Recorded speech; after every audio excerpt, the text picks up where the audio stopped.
Salut les guys, me voici aujourd'hui toute seule pour commencer une série de vidéos qui vont tourner autour de sujets d'introspection et de développement personnel. Ce sujet, il vous paraît peut-être un peu original pour notre chaîne, mais si vous nous suivez depuis le début, vous saurez que le concept de notre duo, c'est de partager simplement avec vous ce qu'on aime, ce qu'on découvre, nos expériences. Et là, pour le développement personnel, il se trouve que c'est quelque chose qui fait partie de nos vies depuis une bonne année et auquel on pense beaucoup. En plus de ça, vous nous avez partagé que vous aimeriez bien voir un peu plus de vidéos lifestyle sur notre chaîne, donc on s'est dit que c'était le moment de parler de ces choses-là. Dans la vidéo d'aujourd'hui, on va parler de méditation. On va voir pourquoi je me suis intéressée à ça et comment je m'y prends.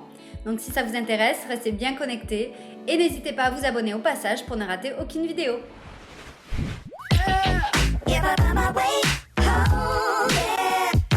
Avant de commencer quoi que ce soit, je tiens à faire un gros disclaimer. Je vais parler de méditation dans cette vidéo, mais je ne suis pas un gourou du zen. Donc tout ce que je vais vous dire aujourd'hui, c'est ma propre expérience, mon propre ressenti sur quelque chose que j'ai à peine commencé à faire il n'y a pas longtemps. Donc vu que cette vidéo va être un pur partage d'expérience, n'hésitez pas à nous partager en commentaire votre expérience de la méditation, comment vous le faites, quels liens vous utilisez, où vous allez pour le faire, etc., etc.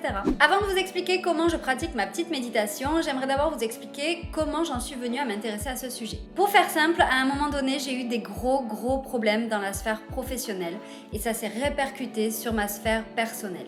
C'est-à-dire que ça m'a un petit peu abattue moralement, j'ai perdu de l'estime de moi et ça m'a vraiment poussée à me remettre en question. Concrètement, ces événements, ils ont donné lieu à deux phases. Une première phase où j'étais complètement abattue, où j'essayais de me sortir de ce sentiment, mais j'étais vraiment impuissante face aux effets néfastes de la situation.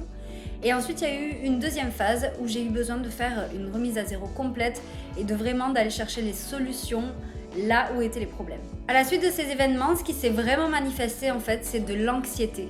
Donc j'avais des problèmes à dormir, j'avais des problèmes de psoriasis, des choses comme ça, et j'arrivais pas à battre ce sentiment qui était tout le temps au fond de moi, même si j'essayais de m'en sortir. Du coup, mon premier réflexe, ça a été de chercher des moyens de me relaxer, mais vraiment au plus profond de moi-même, de prendre des moments pour faire vraiment le vide à l'intérieur et arriver à me remettre à zéro. Du coup, dans un premier temps, j'ai commencé à télécharger des applications de relaxation, à aller sur YouTube et écouter des musiques de relaxation. Un jour, j'étais sur Play Store et je cherchais des nouvelles applications de jeux à télécharger. Et je suis tombée sur une application qui s'appelle iRonfl et ça a changé ma vie. Le principe de cette application, si vous la connaissez pas, c'est que c'est un enregistreur de son quand vous dormez. Et ça propose aussi une aide à l'endormissement avec des petites musiques de la nature ou des musiques de relaxation tout simplement. Donc j'ai d'abord téléchargé cette application par curiosité parce que je parle beaucoup la nuit et je fais plein de rêves. Et c'était ça mon but. Et en fait, je me suis vraiment prise à l'effet relaxant des petites musiques avec un timer, etc. Et j'ai senti que ça me faisait du bien pour m'endormir et pour mon état aussi lorsque je dormais. Jusque-là, rien de transcendant, vous allez me dire, c'est des bruits de la nature, c'est bien connu, ça relaxe tout le monde. Mais moi, du coup, ça m'a poussée à aller sur YouTube et trouver d'autres sons relaxants parce que j'étais un peu limitée par ce qu'il y avait dans mon application.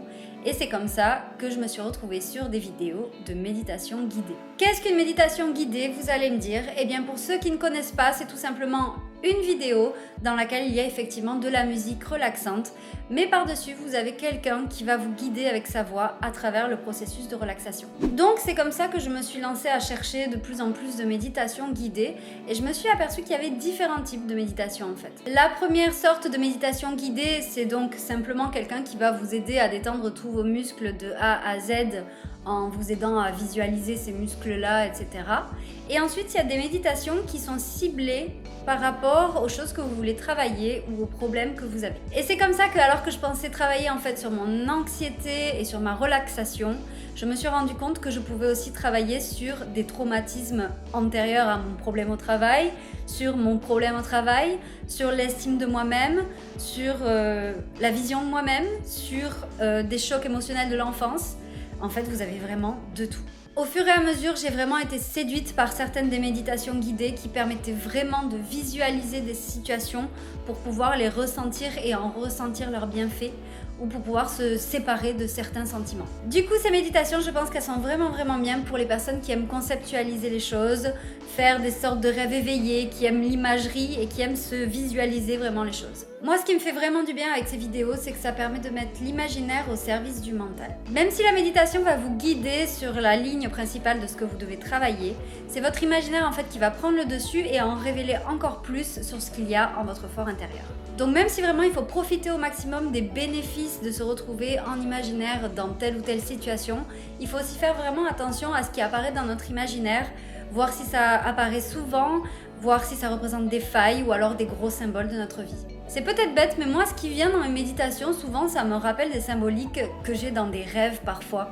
Donc pourquoi pas marquer ça dans un carnet et pouvoir revenir dessus et s'apercevoir de symboliques qui reviennent ou des choses comme ça. Moi les méditations guidées, je les trouve sur YouTube principalement. C'est vrai que moi je les regarde en anglais, donc j'ose pas trop vous donner les liens de celles que je préfère, mais en français il y en a aussi des milliards. N'hésitez pas à en tester plein et vous allez vous rendre compte qu'il y a des voix que vous préférez, des atmosphères que vous préférez et par la suite vous pouvez donc vous abonner aux chaînes correspondantes et pouvoir recevoir les nouvelles méditations à chaque fois. Quand est-ce que je fais mes petites méditations? Eh bien au départ je faisais ça avant d'aller me coucher, mais au final je me suis rendu compte que j'étais tellement détendue que je m'endormais à chaque fois et que je profitais pas de la fin, de l'apothéose de la méditation.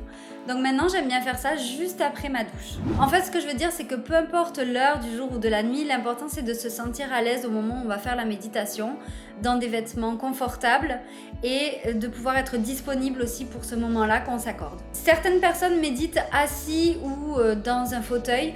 Moi, j'aime vraiment méditer allongé et ça me permet de vraiment relaxer tout mon corps. Pour moi, cette pratique, c'est forcément une formule qui marche parce que ça allie un bien-être corporel de relaxation avec un bien-être mental. Et quand on se réveille d'une méditation, qu'elle soit courte ou un peu plus longue, on se sent vraiment comme lavé de nos émotions négatives. Si on se concentre sur le mental, c'est vraiment un moment où on va pouvoir faire face et balayer des sentiments négatifs mais de façon très sereine et très consciente.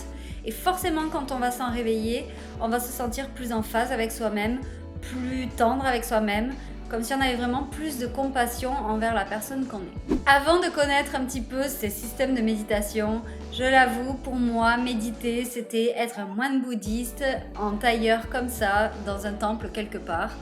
Et peut-être que c'est le cas pour vous aussi et que vous trouvez que ce que je vous dis aujourd'hui c'est un peu perché. Mais vraiment, je ne pourrais que recommander cette pratique. Si ça vous dit de le tenter, n'ayez pas peur. Les premières fois, peut-être que vous n'arriverez pas à vous relaxer complètement. Peut-être que vous trouverez que les imageries qu'on vous demande de faire dans votre tête sont un peu trop poussées ou un peu trop bizarres. Mais si vous le faites encore et encore, vous allez voir que vous allez vite devenir addict à ça. Attention, je rappelle que tout ce que je vous ai dit aujourd'hui, c'est vraiment la méditation à ma sauce.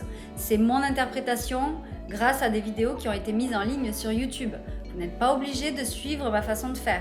Il y a aussi des cours de méditation, il y a des gens vraiment qui enseignent cette discipline et certainement avec beaucoup plus de codes et d'intensité et de profondeur que ce que je viens de vous dire. En tout cas, ce que j'essaie de vous communiquer aujourd'hui, c'est que moi, ça m'a permis vraiment d'utiliser mon mental pour aller mieux. Parce que grâce à la méditation guidée, je peux me pencher sur des problèmes que j'ai eus il y a longtemps, que j'ai eu récemment, où je peux, si j'ai un moment de stress ou un moment de galère, m'octroyer ce moment pour moi et me mettre une méditation adaptée pour arriver à faire face aux problèmes du quotidien. Plus concrètement, cette discipline pour moi, elle est arrivée à un moment où j'avais le désir de renouer avec moi-même.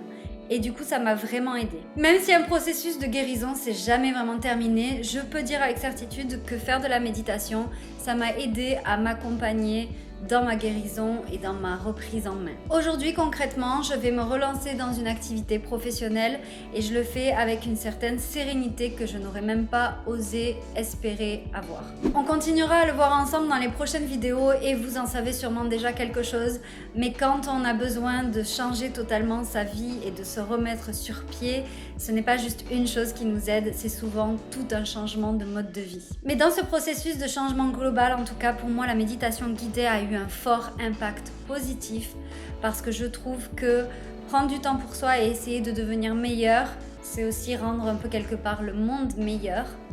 Et en fait, c'est un cercle vertueux. Bon voilà, c'est tout pour moi aujourd'hui. J'espère que cette vidéo vous aura touché, qu'elle vous aura parlé et que vous nous laisserez plein de commentaires. Ne vous inquiétez pas, Léonie revient bientôt. D'ailleurs, elle n'est jamais bien loin, n'est-ce pas? Mais je suis là. Toujours dans les pattes, celle-ci. En tout cas, si vous avez aimé la vidéo, mettez-nous un petit pouce bleu et on se retrouve la semaine prochaine dans une nouvelle vidéo. Bye bye!